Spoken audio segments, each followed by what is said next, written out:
Hi, my name is Sean Shaler, and this is my friend Chris Ford, aka The Objective Geek. Happy 2019. Welcome to Avatar, The Last Podcasters, where today we will be talking about episodes 17 and 18.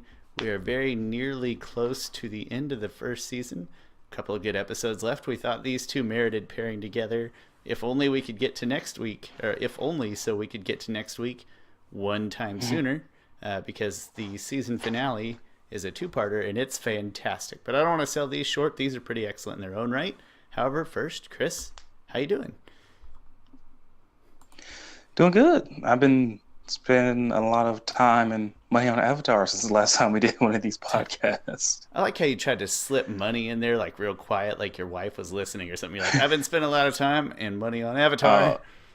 The thing is, so yesterday I went to my local Hot Topic and because I've been and picked up these fine, which I don't know, we'll get into maybe a little bit later. These Funko figures, and so I come home and like I don't even try to hide it. I'm just like, yeah, I just bought like 9 Funko Pops because they were 2 for 1. Well, you can't pass. You don't want to lose money on a deal like that. Exactly. But if it's 2 for 1, I hope you either bought 8 or 10. Chris, don't be crazy. No, literally I bought 11. No, that doesn't make sense. 12. Even number. There you go. I hope you bought an even number. You got to get the best out of that deal. Yeah. Well, hit that Hot Topic while it's still open because it's in the mall. I know. The mall's a tough place these days, so support your local. And also, Hot Topic. I've bought 2 new Avatar shirts, including this one that I'm wearing here. Yeah, it's Aang and Korra. Stand up just a little bit two. taller. A little bit taller. Perfect. Look at that. That's fantastic. Yeah. Christmas present to yourself. Then I bought. Yeah, there was a lot of Christmas presents to myself. I know you've been spending some time outside of Avatar on some other videos. I believe you've got one up on Bumblebee, Aquaman. Help me out here. Spider-Man Into the Spider-Verse. Very good, I hear. Yes, it's really good. I think, yeah, since we've done the last one, I think those are it. We have up The Last Dragon versus the Princess Bride, which has not caused the internet to break like I thought it would. But there's still time. Okay. There's still time. We can break the internet with it. And I enjoyed editing. Some things break gradually. Some things break. It's a slow break. It's more of a cracking, really. And I really enjoyed editing. When it catches on, people will see. I tried to tweet out. The thing is, I almost put some blame on you. I tweeted out like just a picture of it, of like last retweet for Princess Bride and like for The Last Dragon. I tagged you in it. You did not do either one. Oh, no kidding? So, am I allowed to ask if you did it within the past week? I don't know when I did it. It might have been more than a week ago. Well, there's no excuse because every time I check my Twitter, there's a grand total of like 2 notifications, and they're both from you. So I have no excuse. I need to go retweet for the Princess Bride so the right movie wins. No, that was a lot of fun. Well, right now it's 2-0. So well, we got some catching up to do. It was a lot of fun to edit that one, though. It's funny just to listen back to what we said and see all the GIFs and things like that. It was good fun. And then it's one of my favorite videos. So you have had a video have some success by our standards. Can you remind me what it was? It was Young Justice episode. Right. Young Justice season 3 is back after like 6 years. The fans have been like just hammering and for new Young Justice. Like this has been a huge fan push to get a new season. It's been 6 years since the last one. So they finally got it back, and I reviewed episode 1 through 3 of the first of season 3, and it's done relatively well. Yeah, it looks like it. I have not watched any Young Justice, and I have not watched your video, but I saw it, and it looked exciting. So I'll give it a watch, and probably a thumbs up. Young Justice is an amazing show. You should definitely watch seasons 1 and 2.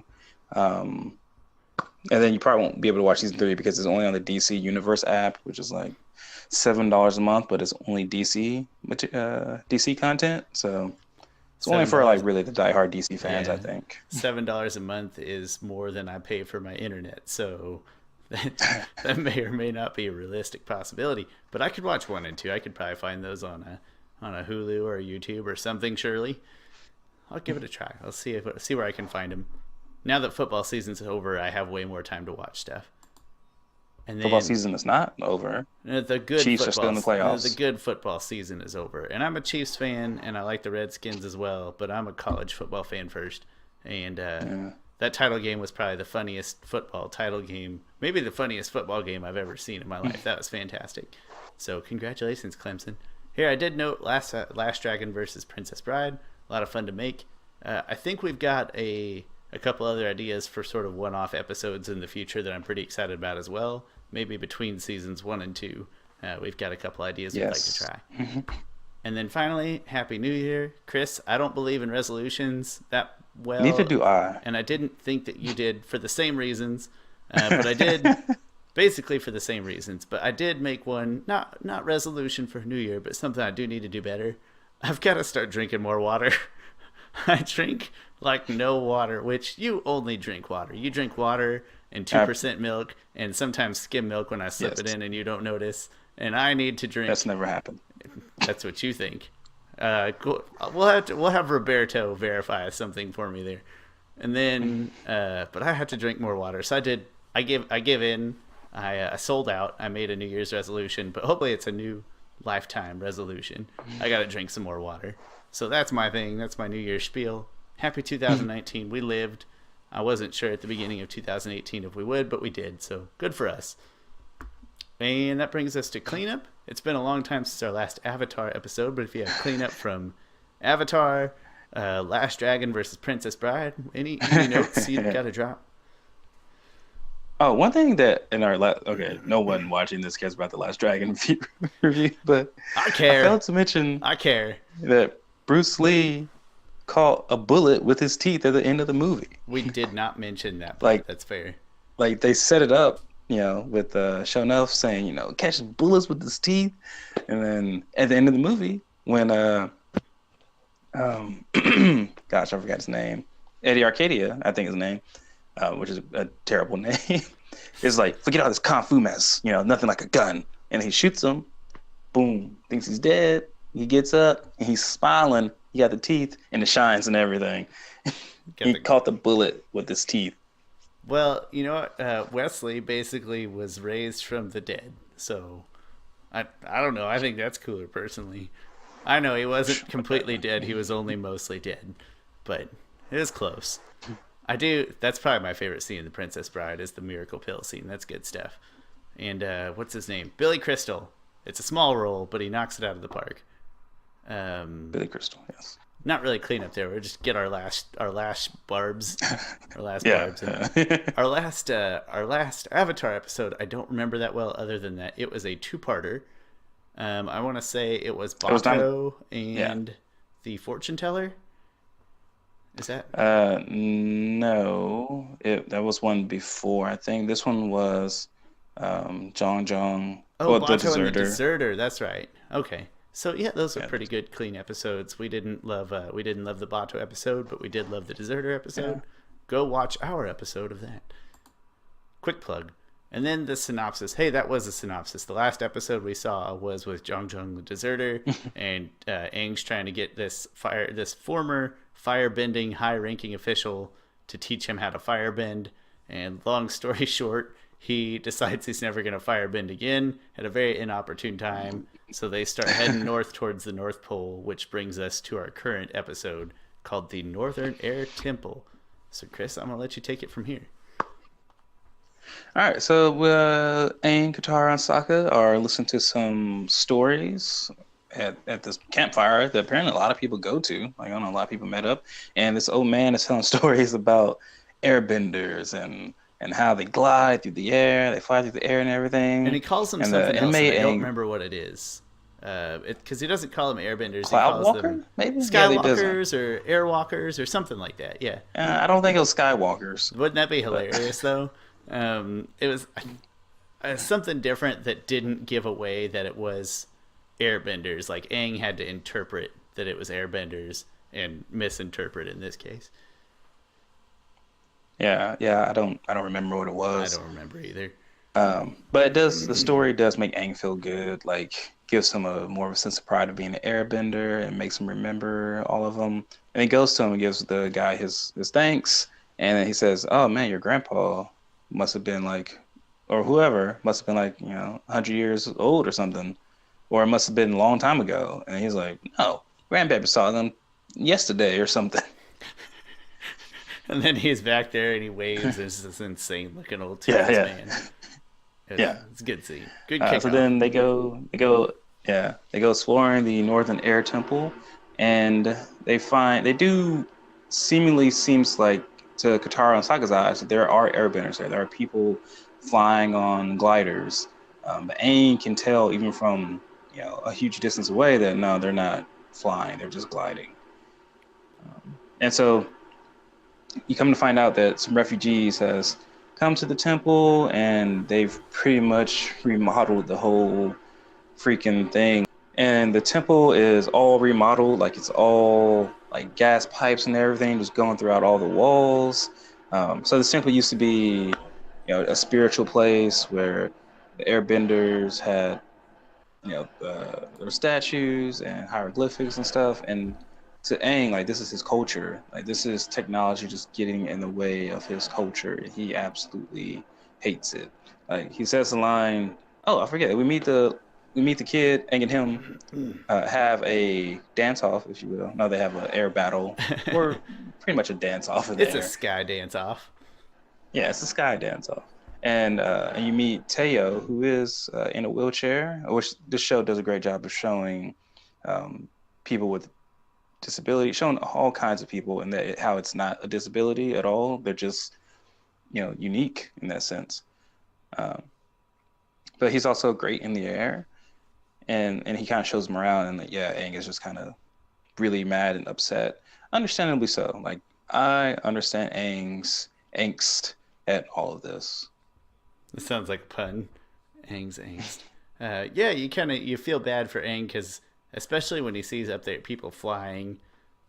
Like that's sort of the first impression of how it feels like something being taken away. Like I'm the airbender. I'm supposed to fly. These people up there aren't. So it's a good lead into an episode where it feels like he's having very important things taken away from him.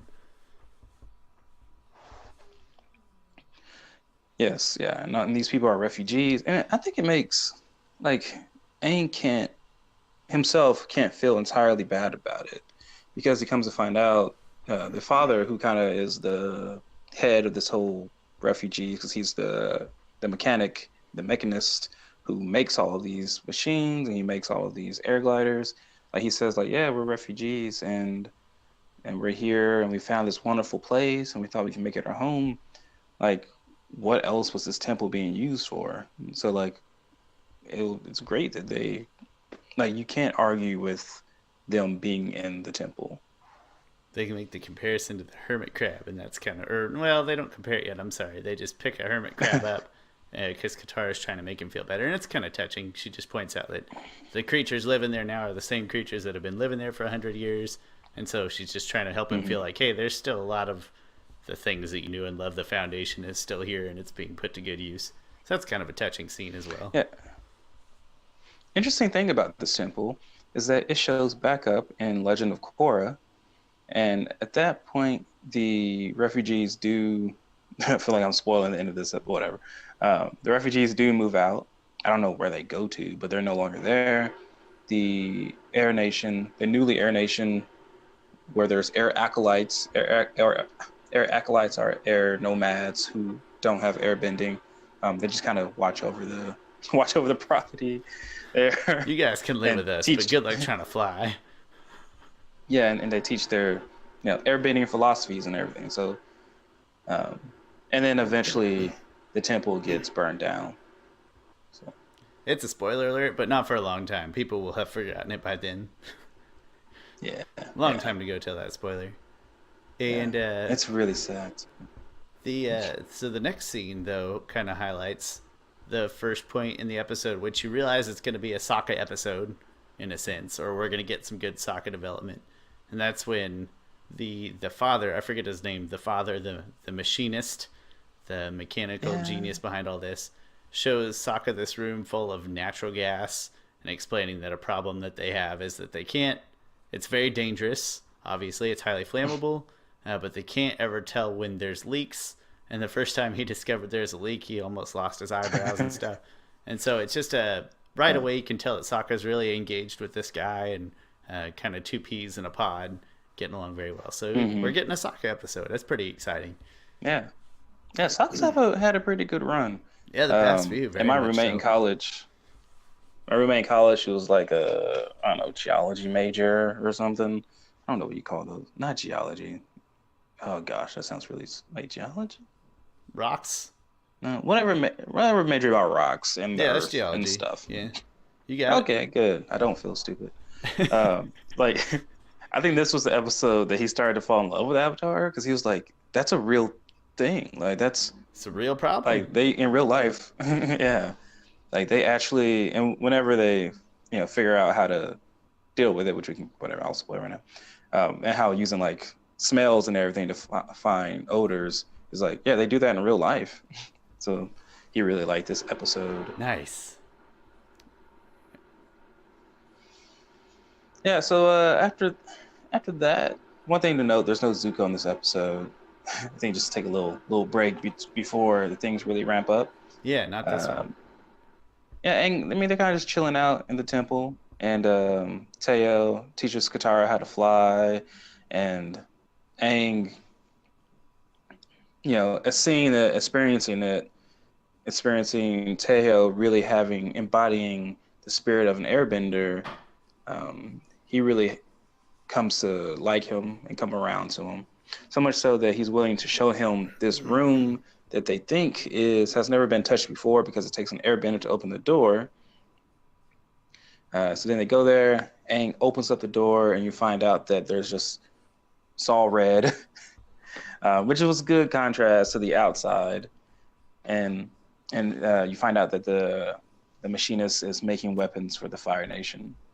Yeah, so he doesn't open it up right at first, but it's like a scene later where a little extra trust built, and he's like, "Hey Teo, if you want me to, I'll open the door. I'll show you this room." And it is really sharp contrast when he opens the door. And I can remember like the first time I saw this episode, that's the last thing I expect. I kind of thought maybe it would be destroyed and there'd be like Fire Nation garb or something in there, sort of like he found in his own air temple, something like that. But I didn't expect to see like a working war balloon in there. So that was, I don't want to say kind of cool, but it was. It's very exciting and anxiety building, like a good scene like that should be.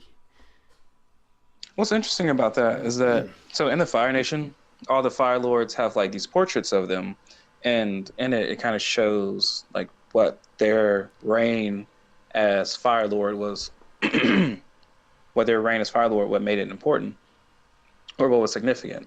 So like for Sozin, it shows him like this, and it shows Sozin's comet flying over because he used Sozin's comet to attack the airbenders. And then with Azulon, it showed like Navy ships and everything. And then with Fire Lord Ozai, it showed like a bunch of like mechanisms and spoilers and stuff to show that he was pushing them technologically. Like I don't like what the Fire Lords did, but I'm like, man, they got a good way of like recording history. Yeah, it's like it's if much more concise. That was our presidents. That was our presidents. Like George Washington, of course, would just be like, I don't know, just something wooden America. Teeth and a cherry tree. And then... Obama would just be like a dead Bin Laden at the bottom, and something about equal rights for gay people and stuff. It'll be a huge contrast, those two things. It would be kind of hilarious to try to go through and assign a hieroglyphic, in a sense, to each president, and probably controversial. And then Clinton would be like, I don't know, a saxophone and a dress intern with stains on it. Yeah. Oh, we could have some fun with that. At least some equal opportunity digging at people. No, I got to be honest. I did not notice. I did not notice that. I will keep my eyes open next time. I had not paid any attention to that. Yeah, it's a cool. You won't notice until until like season 3, episode 5. I will keep No, my eyes episode open 6. because I certainly did not notice that on the first run through. So yeah, in the inner chamber, we see the big war balloon, and then they find out that the Fire Nation. He's been making weapons for the Fire Nation just to try to keep his family and people safe, and then that they're probably on their way right now to come get the next. I don't want to say shipment, the next batch of ideas. I don't know what else to call it. Like schematics. The next I think schematics maybe. Yeah, something like that. That's a good word. But they're on their way like ASAP. So first of some minor issues that I have with this episode is that like, hey, they're just conveniently coming like immediately. It's like a minute later where they show up. So Yeah. it's not my. I got some complaints to this episode in that line, but I'll get to those later. But then we get to, so they show up. This general or this high-ranking official. He's nobody good. It's not like it's not like George Takei or anybody like that. It's funny because he shows up again in the show. Oh, he does? I think he must be. Yeah, I think he must be. He shows up in Dave Black's Son Part 2. I think pretty much when they're running down the hall, he's like, "Fire Lord is this way and this way and this way," and then he goes about his business. I think he must be like the Fire Lord's like right hand man. He must be like his secretary of technology, of military technology. Tech. Love it. But like I said, he's no George Takei. I'm gonna feel bad if we look it up and it's like a really famous voiceover person or something. But I do love how Aang interrupted that meeting and he sort of like pimp slapped him with airbending. He did. It was awesome. Like slams the door shut, and then that's got to be the last thing this guy's expecting to see when he goes into that room, right? Like, oh man, there's the Avatar. I found him. I mean, I didn't mean to, but here he is, voluntarily trapping himself in a room with me. And then Aang slaps him. The Fire Nation guy goes away and essentially says, "All right, well, we're gonna." Not he didn't say we're gonna kill you all, but he kind of implies it. Like, right, it's like we will burn this place down. It'll be on your head. Yeah, it's pretty graphic. Which is ironic because place does end up getting burned down on his son's head. Yeah, that's not fortunate at all. But no, not really his son's fault. That's a long ways in the future foreshadowing, though, isn't it? That's quite a ways out there. You're thinking ahead today. I don't think that's totally fine with me. I have no issues with that. So, but no, I don't remember how I worded it, but it was kind of dark wording. Like it basically implied, like, all right, well, we're gonna kill you all. Yeah. Oh, you know what else was really dark? When Teo finds out that his father's making these machines for the Fire Nation, I was like, I can't believe you've been doing this. Like, you've been helping the Fire Nation murder people. You make machines that murder people. I was like, ooh, murder. Like, I don't think I've ever heard the word murder in a Y7 show before. Like, how did they even get away with that? Yeah, it doesn't seem like a big deal, but it's just got such heavy, dark implications.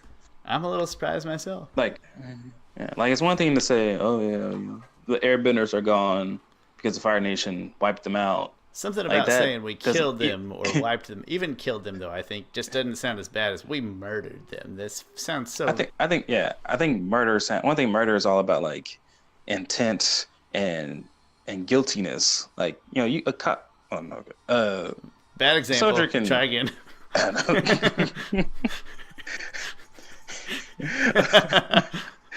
A soldier can kill a terrorist. That's not murder. He's protecting people in that case, and to be fair, some cops do kill people in the right manner. Most cops, I would like to believe, do when they do kill people. Right, but there feels like an intent or a premeditative difference, though. Yeah, murder's like, I am being evil, and I am, or maybe not evil, but I have malicious intent, and I'm there to kill you. Here's one of the things I hate. Somebody breaks into your house, threatens you and the family, and not saying that you would kill them, but like you kill them. You don't murder them. Like, you didn't Exactly. I don't know. You're not on trial for murder. Yeah, You never will be charged with murder. You're just on trial for, would that be manslaughter? I love that skit. You wouldn't be on trial for manslaughter. Yeah, just manslaughter, I guess, which also sounds Yeah. bad, but whatever. The point is, it's very dark language and kind of a dark. Yeah. People die in this episode, not explicitly, but you can't tell me that in some of this fight scene that a lot of people don't die. Several points. Like I said, they don't like call it out or anything. There's like a body count at the end, but maybe I should have taken one. Like, this is how many people I think died in this episode. Oh, Aang has definitely killed some people. Well, in he the Avatar definitely state does before. in this episode. He kills people, I think. Maybe, well, I don't know. We can discuss it more. But we're kind of to that scene. Like, this is sort of the battle scene because the Fire Nation guy leaves and says, we're going to kill you. And then it's like, to us, it's like 2 minutes later. Now, in real time, they don't do a very good job of showing like what kind of passage of time it is. We don't know if it's, the next day or anything. In our time, it feels like it's the next minute and they're being attacked by Fire Nation forces coming up the side of the mountain with these tanks. But first, there's foot soldiers going up the mountain. So Aang just like flat out blows an avalanche on top of a bunch of them. There's no way those people aren't trapped or frozen or dead or falling down a mountain. And there's got to be like 10, 15 are showing on screen. They're dropping giant balls of like slime directly on people. Like if those people fall off the mountain, those people are dead. I should have taken a body slime, count. you're good with slime. If they fall off the mountain, they're dead. I don't know if the slime got any off the mountain. I'm going to say the avalanche definitely killed people, I think. Like, there are people knocked off the mountain. And then the tanks are pretty cool. These tanks throw, like, grappling hooks kind of over the side of the cliff, and they're pulling themselves up vertically. And so they're having a hard time taking the tanks out. But this is great. I don't know if you can tell. I love this whole fight scene. It's not a fight scene, war scene, a battle scene. And so they use bending to like flip the tanks over, but then sort of the cockpit of the tank just rotates, and apparently that was an invention of Teo's dad, and that's pretty cool. And so then they have to find other means to destroy it. So Katara ends up using some of the water inside of the tanks that it uses as part of like a whatever mechanism helps it recenter like that. She uses that and kind of freezes it and tears tanks apart. It's just a really cool fight scene. There's a lot of inventive ways that they get rid of these tanks. And then they're kind of on their last limbs. They're running out of ammo. And then Sokka and the guy, the machinist, I don't know, we got to find out his name, shows up in this the war balloon that they were showing earlier in the inner chamber. The war balloon that they had taken out of that and that Sokka had helped fix. Sokka helps fix a few things in this episode. And they start dropping these giant balls of slime. Smelly slime, apparently. Stink is one of the weapons at his disposal. And taking out tanks one by one as much as they can. And they'll still be overwhelmed. You can jump in and cut me off whenever. Otherwise, I'm just going to keep describing this fight scene. I call it a fight scene. It's not a fight scene. It's a battle scene. And the war balloon comes. And this is another part where people die. They have to. Is that they're out of every kind of ammo, and then all of a sudden Sokka's like, "What's that smell? I smell rotten eggs." And they point down to this sort of gorge in the side of the mountain, and they discover that's where the natural gas is leaking out. So Sokka takes the furnace from this war balloon, and he just dumps it into that gorge, and it causes an insane explosion that I refuse to believe does not kill anybody. And I don't know how. I don't know much about physics in the world of Avatar, but I feel like there was a good chance that whole mountain, that there should have been some like quakes and a collapsing northern air temple. Yeah. Like, it was a gutsy move to dump that furnace down there, and it causes a huge explosion. And then all the Fire Nation retreat because they're all dead. They're not all dead, but I think they're all dead. And this is a very exciting scene that probably lasts a good 5 to 8 minutes, which doesn't sound substantial until you consider that it's only a 22-minute episode, and you're getting a good, like I said, 5 to 8 minutes, give or take, of pretty intense back and forth battle. And then the Fire Nation retreats, and it's very exciting, and there's no body count afterwards, and that's disappointing, but whatever. Yeah, and then so the Fire Nation retreats. They're all happy and excited. I do feel like there's a cheesy line of Sokka being like, "You're right, Aang. with air power, we can win. And they're all like, Yeah, if we control yeah, the like skies, we can win. It's yeah, really awkward. it is awkward, Kind of and they never really pay that back later. It never comes back to that. the only reason it Um, even is present here is because of the next scene when the fire, like, yes, we're which gonna is control a the skies. which I've always loved this scene for some reason. Like, I think I just love the line of "This defeat will lead to many, many victories." It's a much So they less discover the war cringy line. balloon. Yeah, it is. Yeah, you can get it more cringy being like, "Now we have the air." We control the skies. Yeah, Yeah, they discover the war balloon though, and that's bad because they're firebenders, so they're pretty good at, controlling heat and making balloons go up and down as it is. And so it is a yeah. good It's fight like they're perfectly suited to for these to machines. control the skies via war balloon. Yeah, I'm still taking airbenders in the air over war balloons, but it's a good start. And then the whole episode wraps up with a nice scene where Aang, it's sort of like a forgiveness closure kind of scene. Aang picks up the hermit crab and he's kind of deciding, you know what, it's okay that they're here. And I understand because it's like this hermit crab who finds an empty shell and makes it his home or something like that. Makes it useful again Yeah, and makes it his home. So it's kind of a touching scene. Nice way to wrap up the episode. Uh, Before we go to very ratings, reminiscent oh, of sorry, go ahead. the very reminiscent of the acorn and the Winter Solstice Part One Yeah, with Heibai. only better with a hermit crab because I used to have hermit crabs, so I have a soft spot in here. I don't have a soft spot for acorns; they're fine. They. Okay. Before we get to ratings, I have a couple of things I need to discuss about this episode. And the first is that you kind of mentioned it. Avatar, all the time, not just this episode, is really bad at crowd noises. When crowds cheer, and so like in the Jet episode, when everybody's cheering around the dinner, or in this episode when they're cheering Yeah. when they're flying through the air, it sounds like there's thousands of people cheering, when in reality there's probably like four. And it does that all the time. And I just noticed that in this episode. It's like all their crowd noises are terrible. I'm going to call the creators and be like, you guys got to do like an HD version of these with better crowd noises. Minor detail. And then, but second of all, in my real complaint, and it's a minor complaint because I love this episode, which we will get to in a moment, is that this episode, it feels like it's like a calendar month, but jam-packed into a single episode where there's no mention of the passing of time. So it feels like there's way too much in this episode. Like everything moves way too fast. You don't have time to digest everything.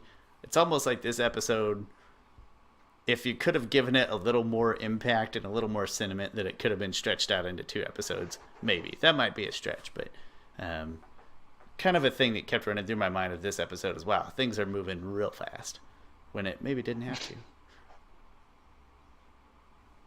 That's my only thoughts. Oh, okay. Uh, Yeah. Well, I concur with. I mostly concur. yeah, I have well, nothing really to add. I'll let you add in with your ratings. We'll just use that as our segue. So ratings for All the right. first. Just a note, we will rate these 2 episodes separately.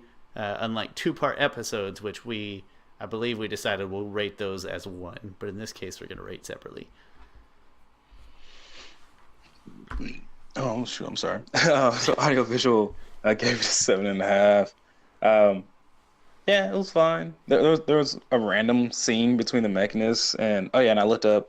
He is just the Mechanist. That is his name. What a boring name. All right, whatever. Like, well, yeah. His dad, That's the only. that's his name. I went to the wiki, and that's all that's underneath. Like he's the Mechanist. And that's it. And hundreds of thousands of fans have seen that wiki. So I trust that wiki more than I trust any other source of information. Sometimes I'm iffy on the wiki.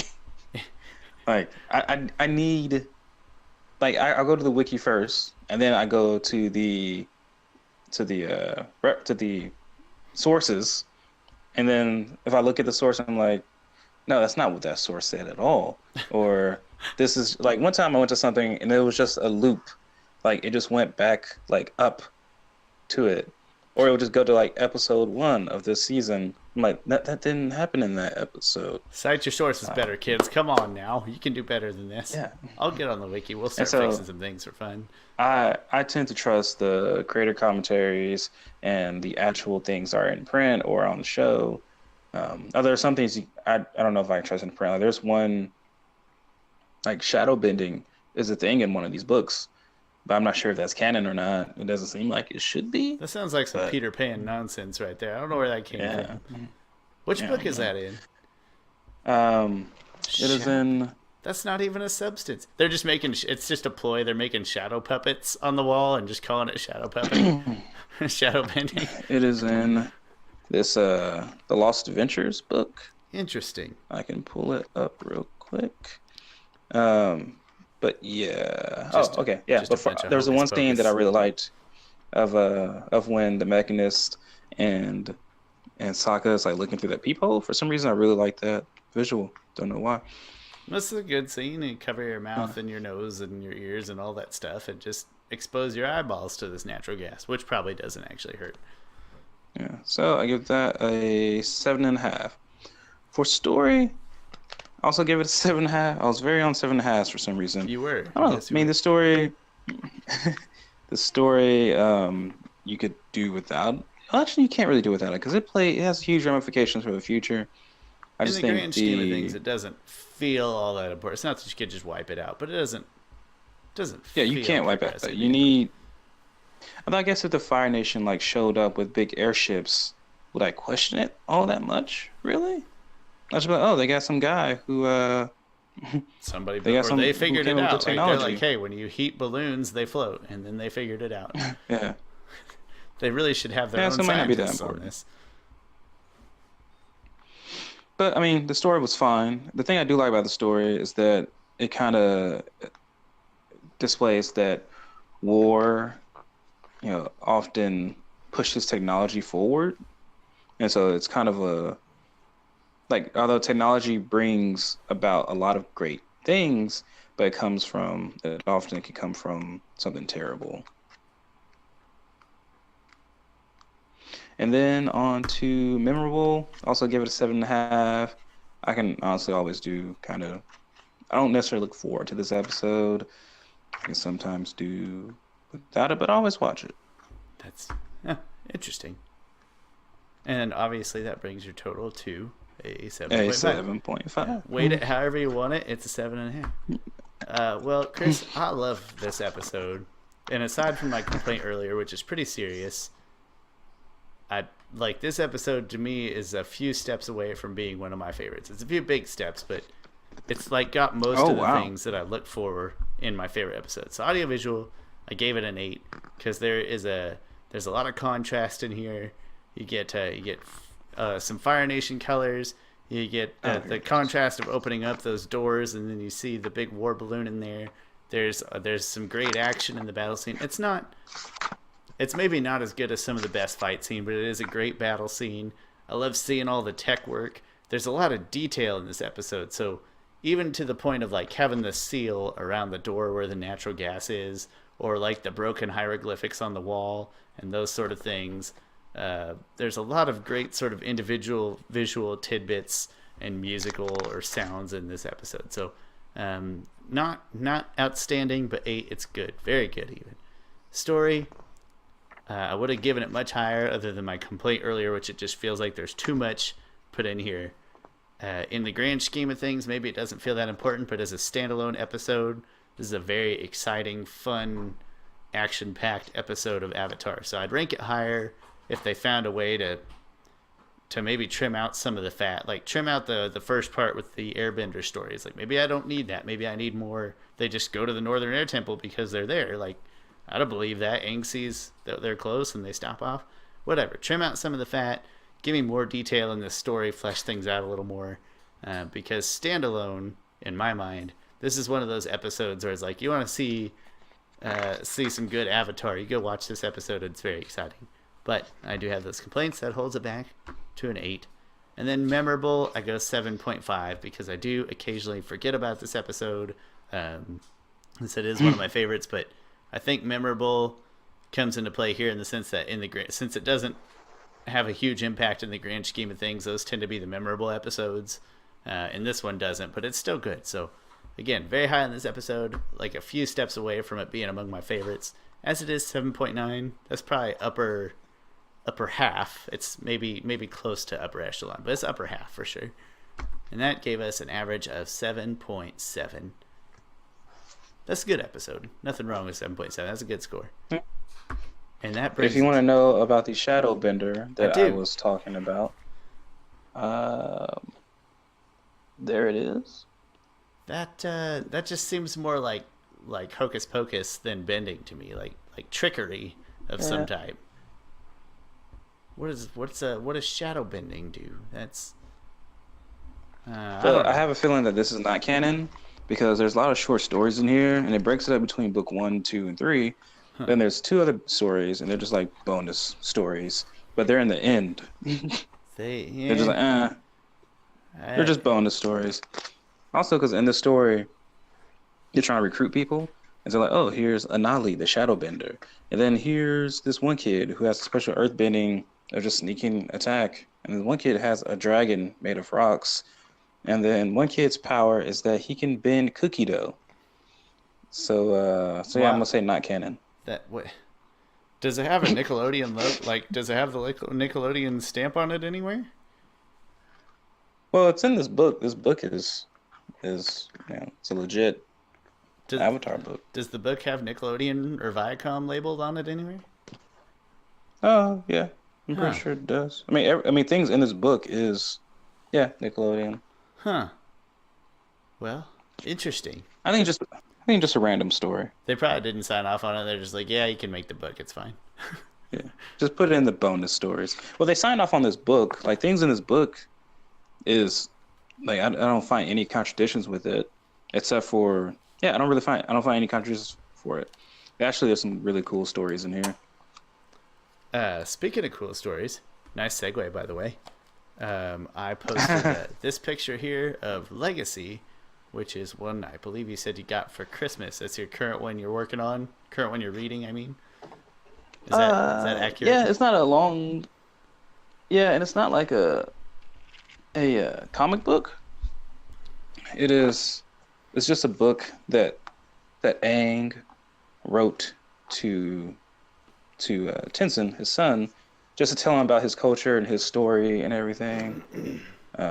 So like there's just like some neat stuff in here. Like it's pretty much all Aang's perspective. So here's the crew. It's Aang talking about them. Then we saw about Katara. He says, "Your mother, Katara, grew up as the sole waterbender in the Southern Water Tribe. After her mother was lost in the Fire Nation raid, and so and so and so and so." So he just kind of gives his perspective on it. I haven't read it all yet. But it's pretty interesting. There's a couple of good tidbits. A couple of things that... Sorry for the many battles in Earth Kingdom. What's the son who's going to die in that battle? Grand Lotus. Oh, anyway, now I'm just reading stuff. But there's like a card, I can actually use this as a card. There's like I forget what you call these small cards. Like a postcard type thing? Yeah, there's a postcard from the Fire Nation Royal Palace. Interesting. So it has a lot of those like small interesting things in here. How is mail delivered in the world of Avatar? Is it like carrier 2-part animal thing? Carrier dove. And then there's one that says greetings from Ba Sing Se. Nice. Oh, those are kind of cute. It's like it's a journal / book to his son / kind of like a baby's first book. Like, this is all the things that I need my son to see in the future. Very nice. Yeah. No, it's really good. Really nice book. It was fairly cheap too. My wife bought this for me for Christmas. So she did do well in this department. Yeah, you probably owe her an apology. Not that she's going to listen to this, but if she did, hey, that looks like an interesting book. I did not get anything related to Avatar for Christmas, except I did get the Legend of Korra DVD. set. But that was kind of an early Christmas present. So I already had that a while back. And I do look forward to reading some of the books and stuff. I've been, again, once football season winds down, I get pretty bored. So it's time to find my next thing. Maybe I'll start reading. I'm not as interested maybe in the comic books, like I will read them at some point. I'd be more interested in the larger pieces of literature like that you had there. That is Legacy, and that is our intermission. I'm very excited for the Kyoshi book when it comes out. I am as well. And did you say that was actually going to be a multiple book series, like a 2 or 3 part series? I think so. 2-part? Probably. Yeah. Like something about reading a book is a little more appealing to me for soaking up this kind of stuff, but that's just personal preference. That's our intermission. Let's move on to the next episode then. We just needed a break from analyzing to the waterbending masters. All right. They've left the Northern Air Temple, and they are in the North Pole area. I guess it's the North Pole. Is it a pole? Whatever. They're far north, trying to find the waterbending tribe. Yeah, so they find them, and then they capture them, and then they eventually they escort them to the water tribe, and you can see just how the northern water tribe is so massive compared to the southern water tribe. And listening to the commentary on it, like, you know, they mentioned like, oh, we didn't get a chance to really explore this in this episode, but we want to show that the Fire Nation sort of completely wiped out the culture of the southern water tribe and almost made it extinct, while they didn't have an opportunity to do that to the northern water tribe because I know just the terrain was a little more harder and stuff like that. Yeah, and they kind of make that point. They don't get to explore it a bunch, but it's kind of hit in there. Yeah. They also mentioned that they really liked the water from it. Like they liked that the water in the city itself, they kind of made it seem like it was like veins in the body. That's kind of cool. I didn't think about that. It's a very glamorous city. It's big, has sort of a palatial feel to it. Very just big and detailed and glamorous. I can't think of another word for it. It looks good. Yeah. So they meet there and they have a nice little feast. And I like this feast and this celebration a lot more than Jet's. Less cringy. Oh, it's just very grand. Like the chief is there. He's like, and we welcome our brother and sister from the Southern Water Tribe. Like things just feel, yeah, like I said, it just feels a lot more grand to it. Like this is their destination that they finally got to after this whole season. That's true. It is the culmination of the entire journey to this point. Yeah. And Sokka gets infatuated with a Princess Yue. Like quickly infatuated. Immediately, with her. Yeah. He's bad at picking up chicks though, so and then somehow works. And then at the celebration, like he's like flirting with her. Well, no, in this case it's not flirting. I think he was just like talking. He's just pulling out his, throwing out the feelers there, and he's like, oh yeah, I'm like a prince where I'm from, and then Katara is completely like cock blocking. I'm like, what are you the prince of? They argue with it. And then she's just like, I'm sorry, Prince Sokka. Like, that's just some good brother-sister. It's what I would have done in her situation. Yeah.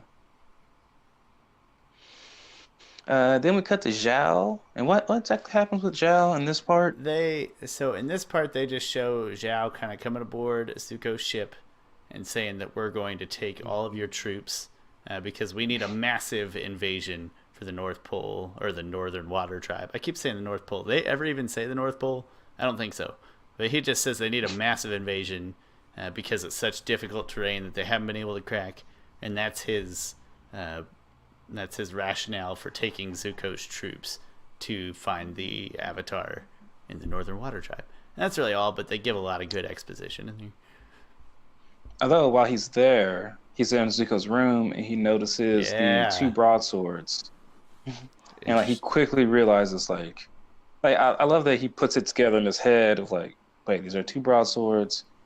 If anyone has anything to gain from me not capturing the Avatar, it is Zuko, because Zuko needs to capture him. He does do it The very well, and then Zuko plays it off really well though too. Zuko's a good liar. no, yeah, it was a quick, good lie. It's like, Very smooth. and he's like, I didn't know you were skilled with broadswords, Prince Zuko. He's like, no, they're antiques, decoration only. Like they're hanging on a It was door. like You immediately.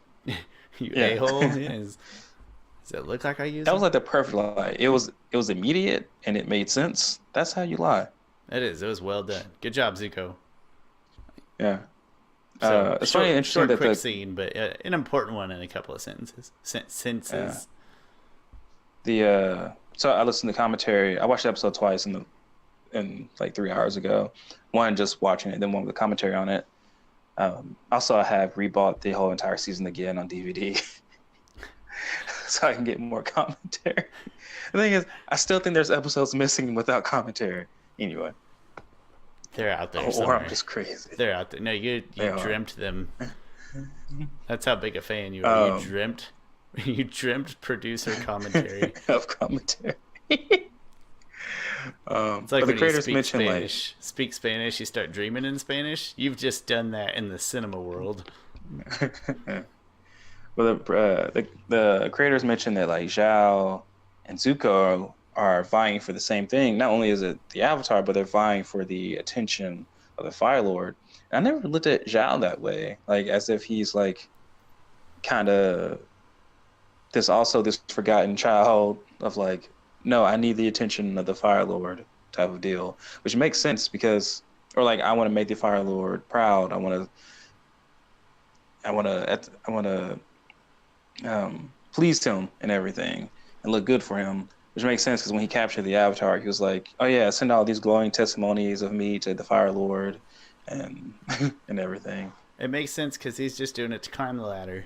He's a corporate firebender. That's what he is. Yeah. So he still needs it, but in a brown nosy kind of way. Yeah. And then we come to find out, so Aang and Katara are there to get waterbending lessons from Master Paku, and come to realize, Master Paku's pretty much a jerk about this. He's like, oh, you didn't tell me your friend was a girl. We don't train girls here in fighting and waterbending. And yeah, it pisses Katara off, which is great. Real bad, real quick. Yeah. She lets it fly. And Aang, rightfully so, is like, no, I'm not going to teach under you. And then Katara's like, no.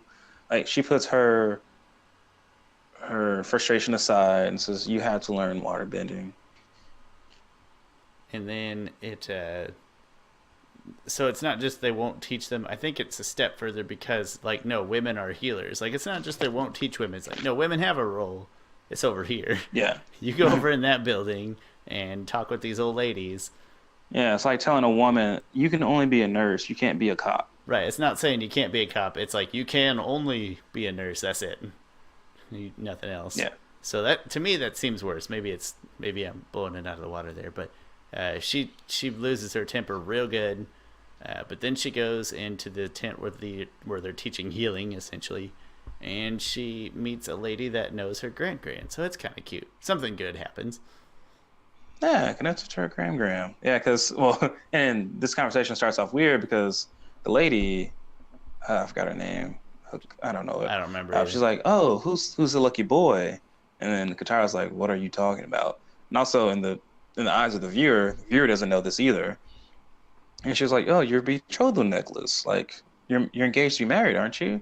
And Katara's like, oh, no, I'm too young. And then she's like, oh, I know that necklace. Like, that necklace belonged to my friend named...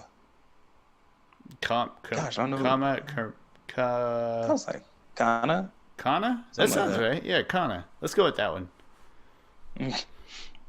No, I think that sounds so that right. kind of connects. That connects, Katara even more to her grandmother and everything. Yeah, and that's just, I think it makes her feel a little more at home after she just about blew up. But then we get to the next scene, which is very exciting because Commander Zhao or Admiral Zhao or whatever he is, I don't know what he is. General Zhao? I don't know what he is. I think it's Admiral. Admiral Zhao.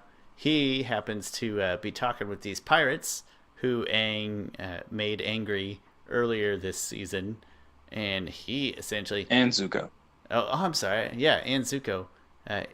We get real dark in these two episodes. Zhao's trying to have these pirates kill Zuko. So not just like, hey, I need to Yes. capture the Avatar first. Like, no, just kill this kid for me, please. Yeah, I know that Yeah, we're both working exactly. towards the same end goal, but I can't have him I around. need to murder this 16-year-old kid who's the son of the guy who I'm really trying to Sorry, impress. not kill, The thing is, murder. that guy They probably need to doesn't care. murder him. Yeah. It's totally different.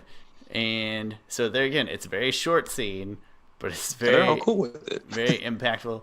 I kind of lumped it all together here in this step where they sneak on the ship when Iroh's out for a walk, and they put blasting jelly all over, and they blow up a ship. And Zuko is presumably dead. We don't see him escape, but later in the episode we find out he's not dead. But we don't see him escape. We do see him Well, see we that do. creepy lizard parrot thing. Yes, and if you watch the episode, you do see him creating a fire bubble, A if you barrier will, kind like of a thing fire around shield. him, yeah. Yeah. Um,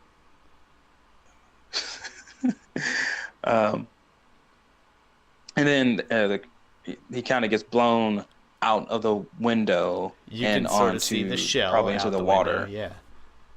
Yeah. Very The cold creators water. really, and one thing I really like the animation in this because it's, they said that they want to do it a lot like a live action movie would be, from like different angles and everything, and just like showing different takes of it, in which I think that was done really, They did. really It well, was kind especially of, from it the was kind of viewpoint of snappy, but Iroh. it was very nice.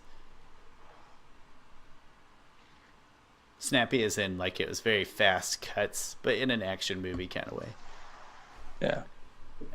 So then we cut back. One thing that made me laugh. One thing that made me laugh before that. So, Iroh comes to the Zuko's room. He's like, and he's trying to kind of cheer him up. He's like, it's a very nice day for a walk. Would you like to join me, or stay in your room and lay in the dark? I just want you to do whatever you want to do. Whatever makes you happy. Whatever makes you happy. And That's then more, he leaves. yeah, that's more like cool grandpa. For some thing reason, to I say. love that.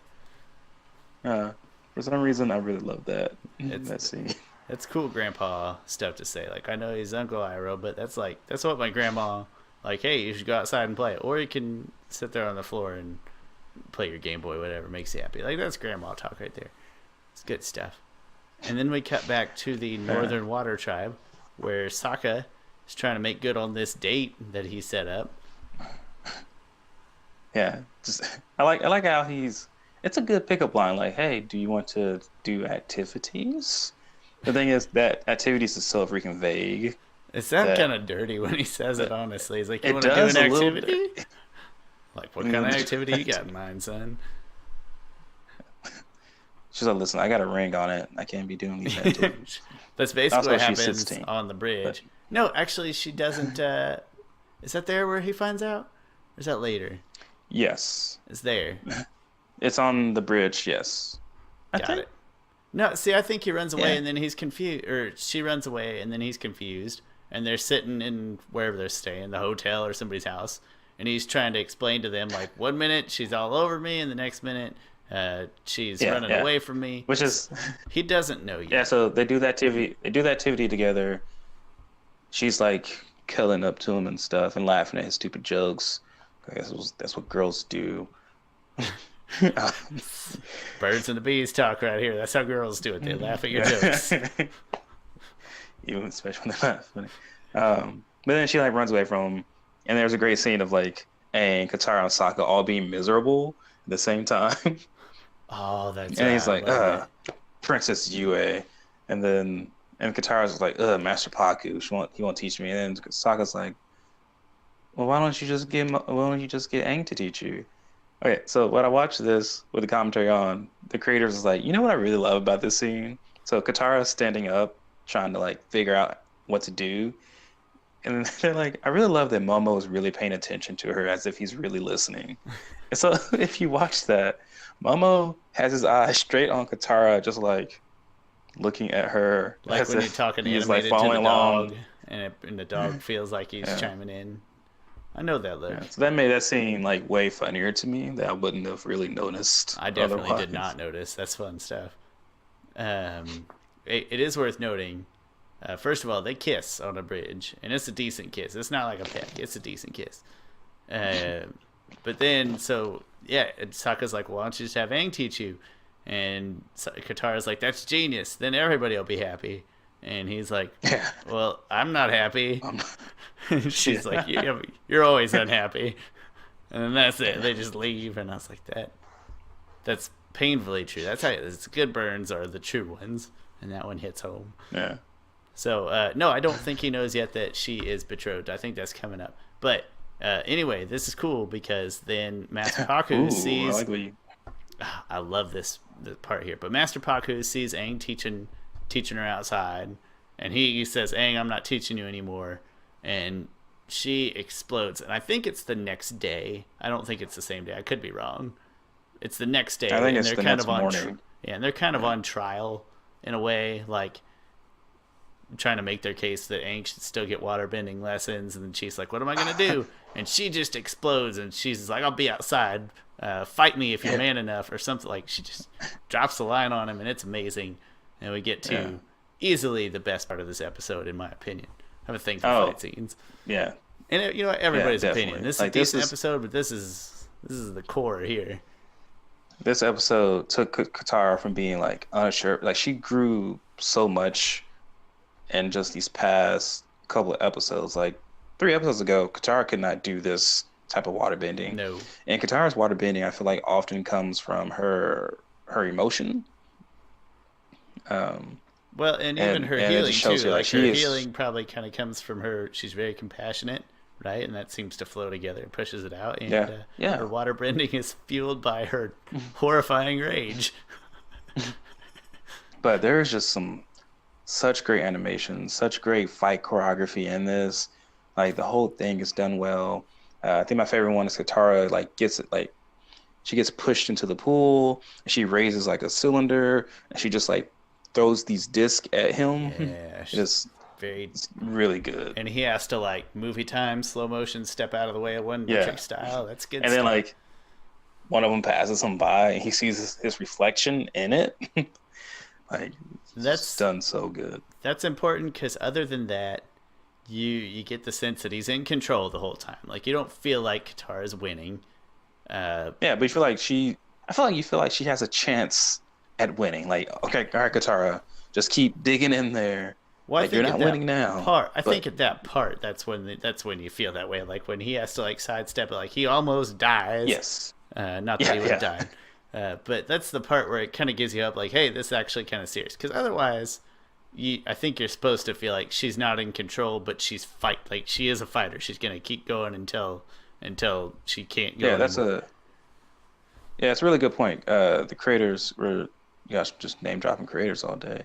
They're like, yeah, this fight is to really show that, like, Master Paku he's so much more skilled than Katara is. Like, even his fighting style is more refined than hers, and, like, when it comes to Katara's fighting, like, it's just all emotion. It's just all more like a Street Fighter, way more sloppy, but you can still tell that she has a lot of power in her.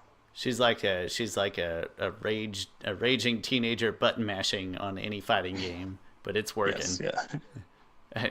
And that guy Paku actually has some kind of technique, but no, I think they do a good job at translating what they need to here. Is that Paku is in control, but like Katara being Katara. It's like when me and you play Super Smash Brothers, and I'm in control, and you're just, Yeah, you know what? Everybody likes Katara better than Master Paku, so you tell yourself whatever you need to tell yourself. Hey, but on that note, our internet has more than supported online play of Splatoon and Super Smash Brothers. This is very off topic. You have online play? So we well, do. Now I have to get it. We do now. I don't have it yet. I splurged the $20 for the whole year because I was feeling saucy, and my wife enjoyed some Splatoon at work. I think it's because we're loading small Nintendo worlds instead of, like, giant Halo worlds or Battle Royale arenas or things. We're talking Super Smash and Splatoon. These are small cell shaded areas. So, but anyway, it works. I'll have to try that out later. Good segue there, though. With maybe this weekend. Yeah, I can do that. With the fight, it'll snow on Saturday. We won't have anything better to do. Long story short, this is an amazing fight scene.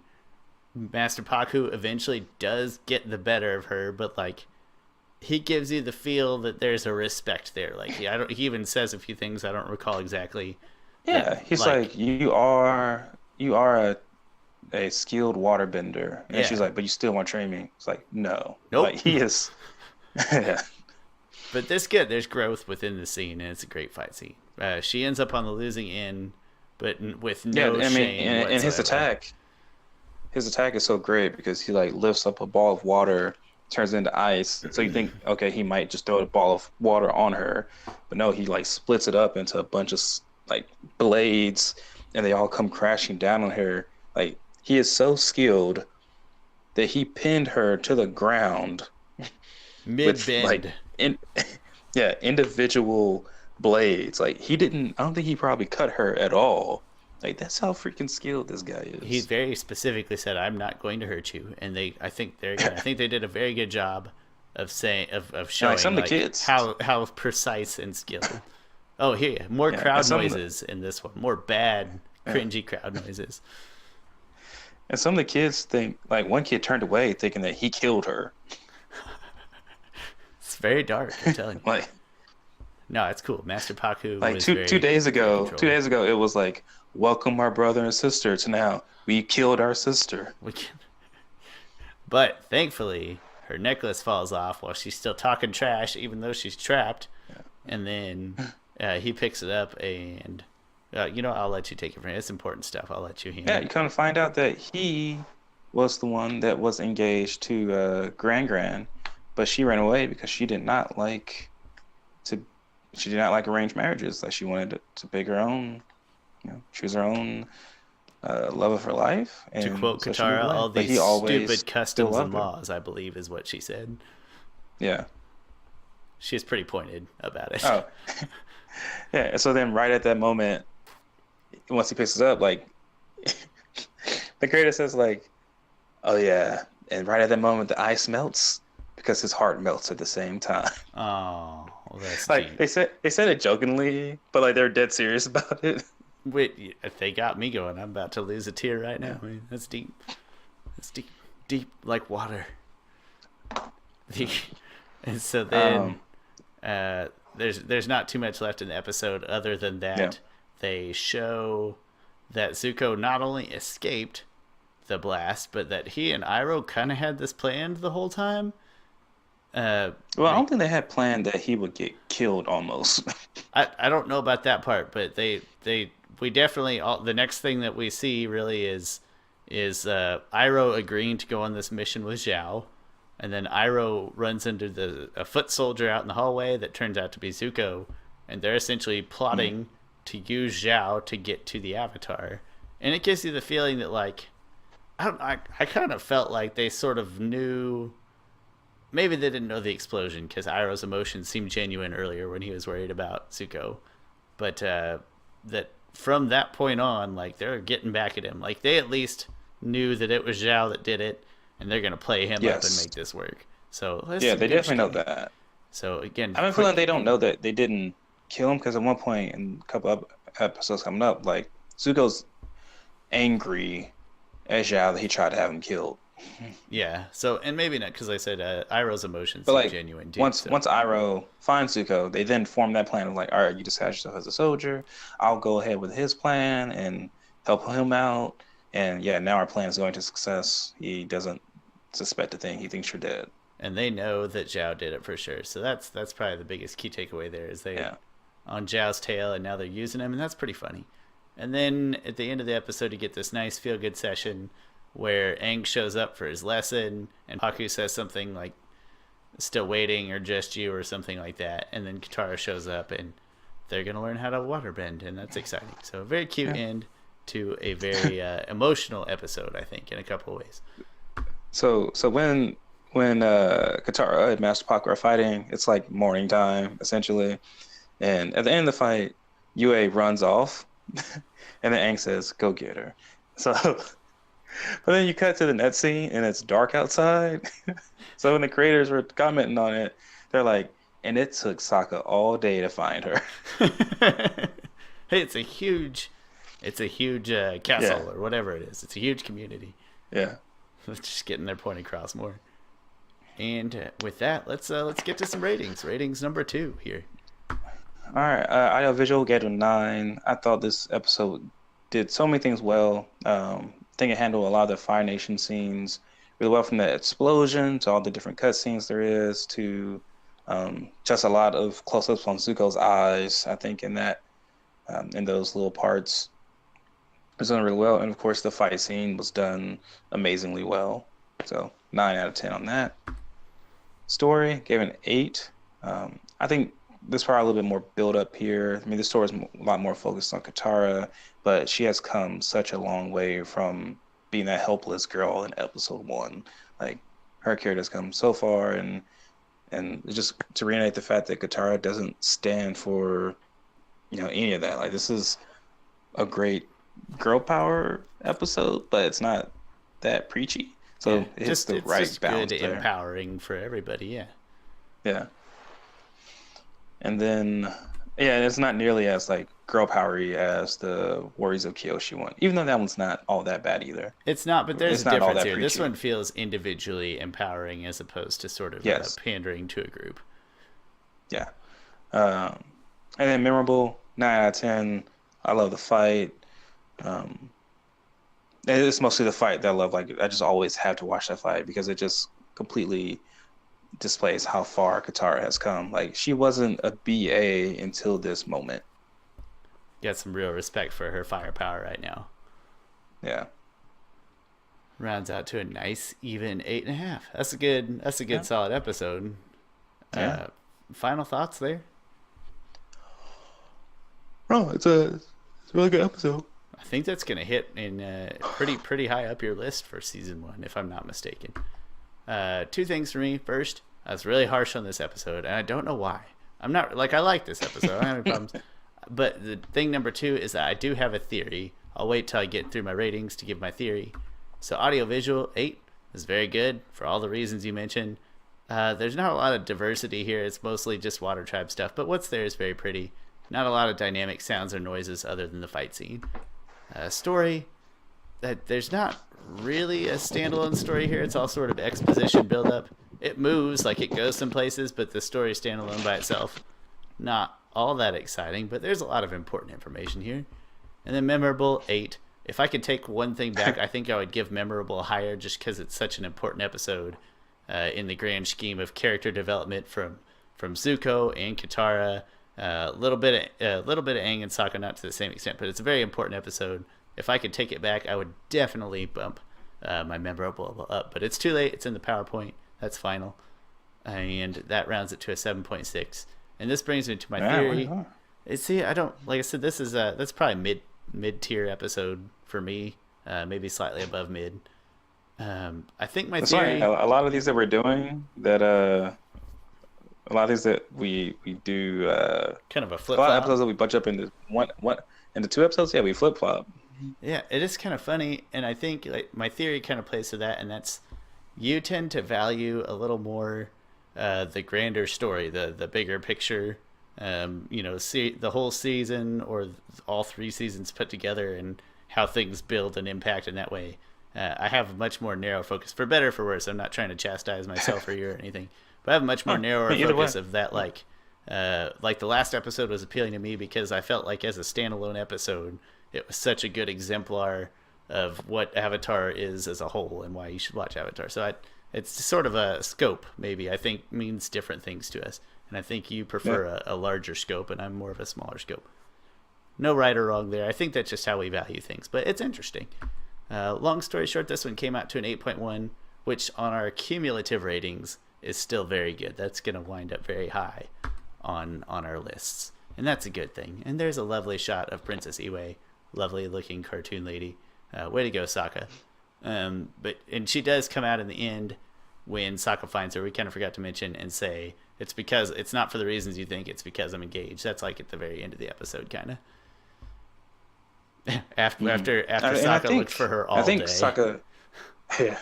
Sokka says to her, like, but you don't love him, do you? And she says, no, but I love my country, or I love my nation, something like that. Yeah, very patriotic. I loved it when he's like, you don't love me because you're a princess and I'm a peasant. And it's so broken about it. I was like, God, that's the corniest thing I heard all day, Sokka. Yeah.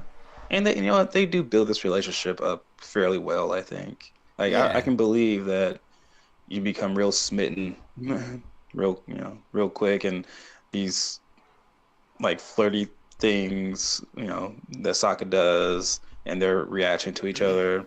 Like when they met each other the day after the party, and she was like, he was like, "Oh, you throw a good feast. Your father throws a good feast." But it got pretty boring after you left. I was like, It's "Ah, smooth. that's a good one, Yeah, it's Sokka." smooth. Yeah. I think it makes it so at first I'm like, why does she care about Sokka? Like, she doesn't. She could do way better. But it makes more sense when I know that sounds kind of mean. Hear me out. It just didn't seem compatible at first with what little information we have on Iwe.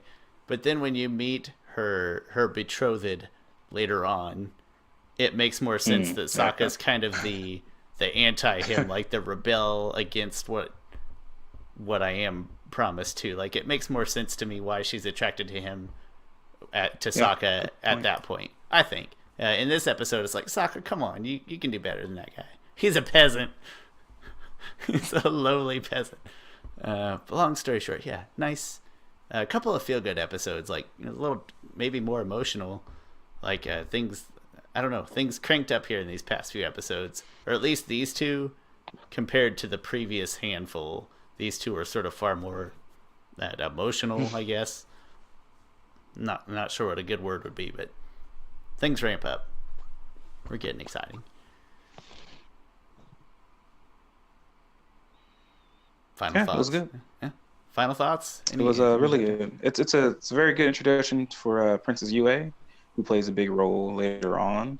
And I think without this episode is actually, now that I think about it, really important for Sokka to be connected with Yue, because you can't force that in the next episode. Like, that's not enough time. It had to start here, and that'll make more sense once we Yeah. talk about the next episode. Uh, so the schedule here next week is the 17th, and we will probably do a two-part episode, but two episodes that actually go together. Can you remind me the names, Chris? The name of the episode? It is the Siege of the North Part 1 and the Siege of the North Part 2. And it is the finale, the season finale of Book One Water. Some exciting stuff in the works. Thank you, Chris, for calling over. It was a pleasure, as always. This has been episodes, what was it, 17, 16, and 17? 17, 18. 17 and 18. And then 19 and 20 will be next. Yes. Have a great week. Thanks for listening in. This has been Avatar: The Last Podcasters. I'm Sean Shaler. That's Chris Ford, a.k.a. The Objective Geek. And we will talk to you later.